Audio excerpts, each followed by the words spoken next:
Bienvenidos a nuestro nuevo episodio de Anuncios Anacrónicos. Este episodio lo denominamos Historias y Anécdotas. Mi nombre es Ángela Elías y junto a nuestro equipo vamos a contarles un poco sobre la publicidad en la década de los 80 y los 90. Y así es, abordaremos aspectos fundamentales de la publicidad de la mano de algunos expertos y de la opinión pública de las personas. Agárrense porque vamos a viajar en el tiempo. Bueno, y ahora nos acompaña Fernanda. Por favor, explícanos qué eran las agencias de publicidad en ese momento, cuáles habían, cuáles eran las más importantes. Entre la década de los 80 y los 90 contamos con diversas agencias de publicidad en Colombia. En primer lugar tenemos a Leo Burnett Colombia, quien se encargaba de las marcas más importantes en el país para el momento. En segundo, a J. Walter Thompson y en tercero a Sancho BBDO. Leo Burnett Worldwide fue creado en 1935 por Leo Burnett, quien fue un pionero en la publicidad por su enfoque creativo y humanista. Lograron crear campañas de responsabilidad social y responsabilidad cooperativa bajo el lema "Lo que ayuda a las personas, ayuda a las empresas".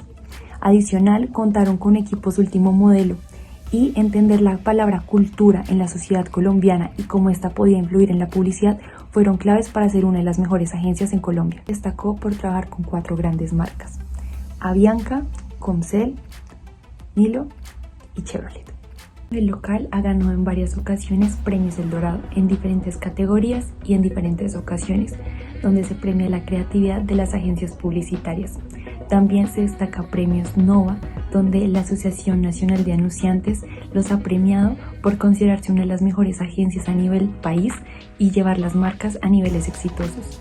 J. Walter Thompson es una de las agencias publicitarias más antiguas en el mundo, fundada en 1864, marcando su paso en Colombia por la modernización de la industria, la creación de los primeros comerciales que fueron expuestos en la televisión colombiana y trabajando con grandes marcas como los Ford y Nestlé. En cuanto a premios, destacamos el Ciclo Awards, el Cannes Lion, el Festival Iberoamericano de Publicidad y Premios El Dorado.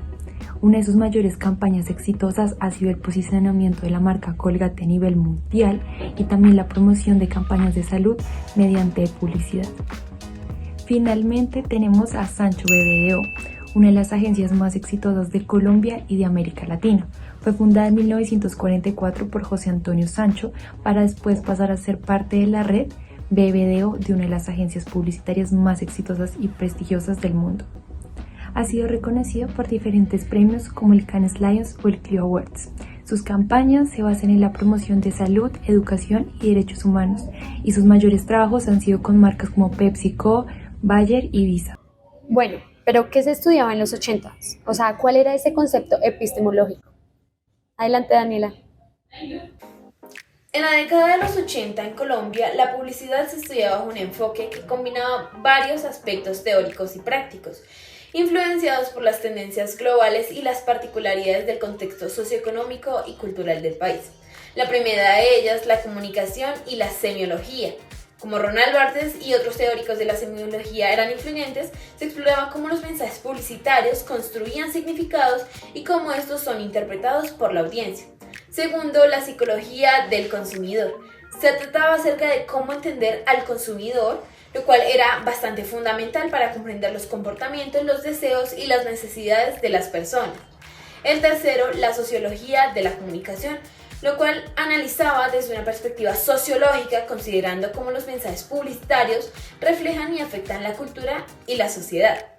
Cuarto, la teoría de los medios. La teoría de los medios de comunicación también jugaba un papel supremamente importante, y en estas se estudiaban las características de diferentes medios, de televisión, de radio, de prensa escrita, y cómo estos influían en la transmisión de mensajes publicitarios. Como Marshall McLuhan dijo, el medio es el mensaje.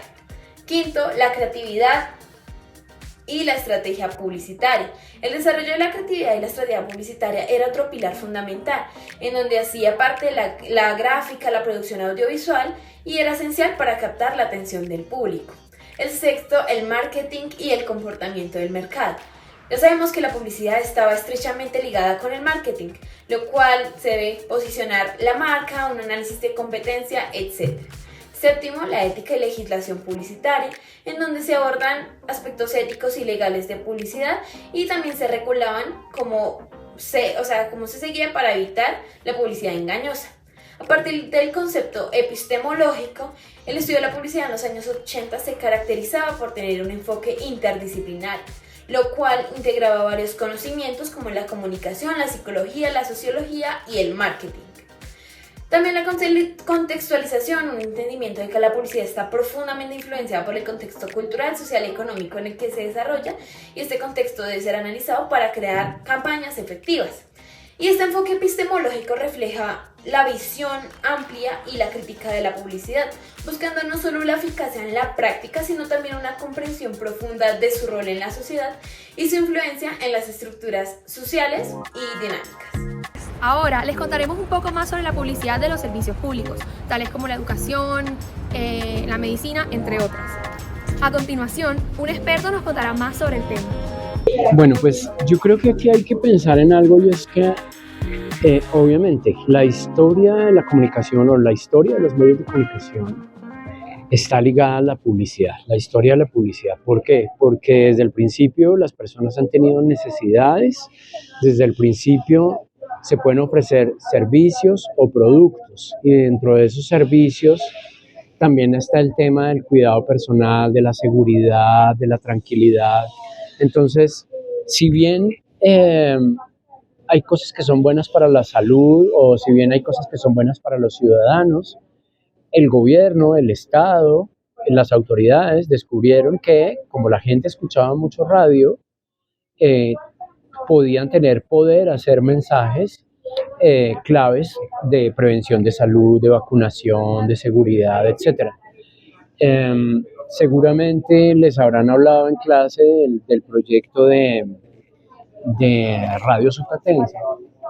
Y Radio Sutatensa fue importantísima, no solo para Colombia, sino para Latinoamérica y de alguna manera para el mundo, porque fue un proyecto muy bonito de radio donde la gente del campo o la gente que simplemente quería contar algo aprendía a tener esas escuelas donde podían hacer periodismo, escribir y hacer muchas cosas.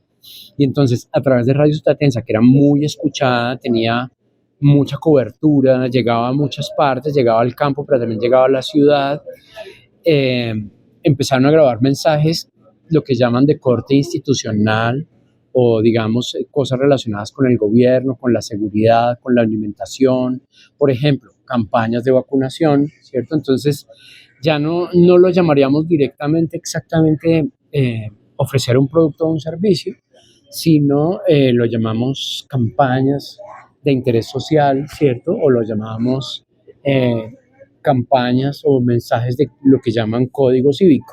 Entonces, cuando le dicen a uno, si usted está caminando en la calle por un lugar oscuro, no se exponga, tenga cuidado con los ladrones, si va a salir después de tal hora, asegúrese, ¿cierto? Como consejos, como prevenciones, y también temas como relacionados con la policía, con la defensa civil, con la Cruz Roja, con empresas que se encargaron de garantizar, apoyar, digamos, la salud o el bienestar de las personas, ¿cierto? Entonces, esas instituciones también fueron conscientes.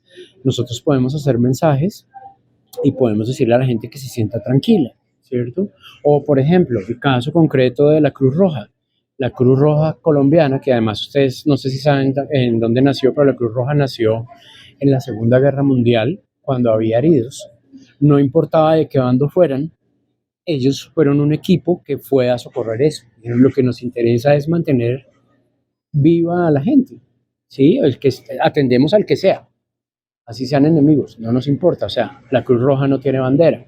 Entonces, cuando empezaron a contar eso, por ejemplo, la Cruz Roja se empezó a volver muy importante y surgió la Cruz Roja en todas partes del mundo. La Cruz Roja es un servicio que fue una iniciativa, ¿cierto?, de la gente por ayudar a mantener la salud. Entonces, bueno, esta persona necesita sangre, una transfusión de sangre. La Cruz Roja ayuda y apoya, no importa quién sea, no importa su credo, no importa nada. Entonces, para la Cruz Roja era importante decir que estaba ayudando y prestando servicios a todos. Pero además de eso, por ejemplo, la Cruz Roja necesita donantes de sangre.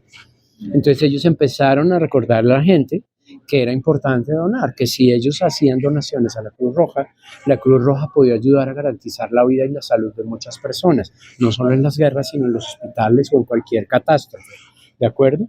Entonces ellos empezaron a encontrar eso y descubrieron, digamos, también el valor de ese tipo de mensajes y crearon algo que durante mucho tiempo dio batalla, que era el Día de la Banderita.